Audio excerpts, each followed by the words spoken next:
ఒక అందమైన చిట్టడవిలో బిట్టు అనే చిన్న కుందేలు ఉండేది. అది తెల్లగా బొద్దుగా చాలా ముద్దుగా ఉండేది. అడవిలో ఉన్న జంతువులందరికీ బిట్టు అంటే ఇష్టం. కానీ బిట్టుకి ఒక చిన్న బలహీనత ఉండేది. ఎవరైనా తనని పొగిడితే తెగ సంతోషపడిపోయేది. నువ్వెంత అందంగా ఉన్నావో, నీ కళ్ళు ఎంత బాగున్నాయో అంటే చాలు బిట్టు గర్వంతో ఉప్పొంగిపోయేది. ఒకరోజు ఉదయం బిట్టు తన బొరియాలో నుంచి బయటికి వచ్చి దుంపలు తింటూ ఆనందంగా కూర్చుంది. అప్పుడే బిట్టు అని ఒక మెల్లని పిలుపు వినిపించింది. తనని పిలిచింది ఎవరా అని బిట్టు ఆశ్చర్యంగా చుట్టూ చూసింది. కొంచెం దూరంలో ఒక ముసలి నక్క నిలబడింది. ఆ నక్క చాలా బలహీనంగా కనిపించింది. దాని శరీరం చిక్కిపోయింది. కళ్ళల్లో మాత్రం ఏదో తెలివి కనిపిస్తుంది. బిట్టుకి కొంచెం భయం వేసింది. ఎందుకు పిలిచావు నన్ను అని అడిగింది. నక్క మెల్లగా నవ్వింది. ఏమీ లేదు బిట్టు, నిన్ను చాలా రోజులుగా చూస్తున్నాను. ఈ అడవిలో నీలాంటి అందమైన కుందేలు ఇంకొకటి లేదు. ఆ మాటలు విన్న వెంటనే బిట్టు మొహం వెలిగిపోయింది. నక్క ఇంకా మాట్లాడింది. నీ కళ్ళు ఎంత అందంగా ఉన్నాయో తెలుసా?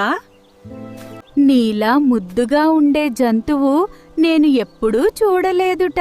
బిట్టు సిగ్గుపడుతూ నవ్వుకుంది. అది చూసిన నక్క తన వలలో బిట్టు పడిపోయిందని సంతోషపడింది.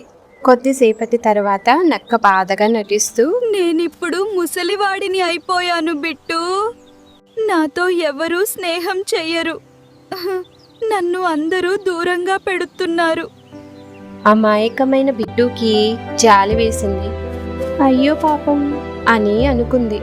నక్క మళ్ళీ అంది, ఆహా, నిన్నొక్కసారి దగ్గరగా చూడాలనుంది అని అంది. బిట్టు వెంటనే అంది, దానికేముంది నక్క తాత, నేనే వస్తాను అని నక్క దగ్గరకు వెళ్ళిపోయింది. అప్పుడే తల్లి కుందేలు గబగబా పరిగెత్తుకుంటూ వచ్చింది. ఆగు బిట్టు, ఎక్కడికి వెళ్తున్నావు?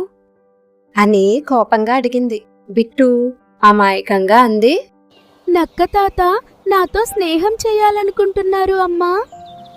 అది విన్న తల్లి కోపంగా బిట్టు తల మీద ఒక ముట్టికాయ వేసి ఇలా అంది, పిచ్చిదానా, నక్క ఎప్పటికీ నక్కే. బిట్టు ఆశ్చర్యంగా చూసింది. తల్లి మెల్లగా చెప్తుంది, నిన్ను ఎందుకు పొగిడిందో తెలుసా? నిన్ను తన దగ్గరకు రప్పించడానికి. నువ్వు దగ్గరకు వెళ్తే నీ మెడ పట్టుకుని చంపి తినేసేది. ఆ మాటలు విన్న తర్వాత బిట్టుకి ఒళ్ళంతా వణుకు పుట్టింది. భయంతో నక్క వైపు చూసింది. ఆ నక్క నాలుగు బయట పెట్టుకుని ఆశగా బిట్టు వైపు చూస్తుంది. అప్పుడు బిట్టుకి నిజం అర్థమైంది. అమ్మ సమయానికి రాకపోతే నేను ప్రమాదంలో పడేదాన్ని అని అనుకుంది. బిట్టు వెంటనే తల్లి వెనుక దాక్కుంది. తల్లి కోపంగా నక్కను చూసింది.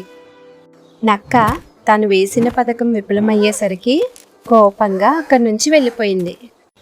ఆ రోజు నుంచి ఎవరు పొగిడినా బిట్టు వెంటనే నమ్మేది కాదు.